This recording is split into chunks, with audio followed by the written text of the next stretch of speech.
তো এত বড় দয়া যে আল্লাহ করলেন, এত বড় মায়া যে আল্লাহ করলেন, নিজে আল্লাহ পছন্দ করে আমারে ঈমান দিলেন, ঈমানদারের ঘরে জন্ম দিলেন, মুসলমানের পরিচয়টুকু দিলেন, মুমিনের পরিচয়টুকু দিলেন। সেই আমি কেমনে আল্লাহর নাফরমানি করি?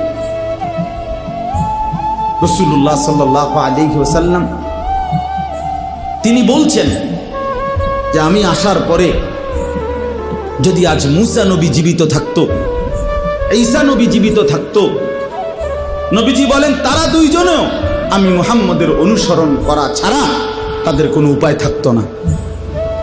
গোটা পৃথিবীতে আল্লাহ নবী সাল্লাল্লাহু আলাইহি সাল্লাম পরিষ্কার বলছেন আমার আবির্ভাবের পরে আর পৃথিবীর কোনো ধর্ম নাই, ধর্ম শুধু একটাই, আমার মাধ্যমে আল্লাহ তাআলা ইসলামের নাম হিসাবে যেই কালেমা, যেই ধর্ম, যেই বিধান আল্লাহ দিয়েছেন আগামীর ইসরাফিলের ফু পর্যন্ত এটাই বিধান, এটাই কালেমা, এটাই ঈমান, এটাই পরিচয়, এটাই জান্নাত লাভের একমাত্র রাস্তা।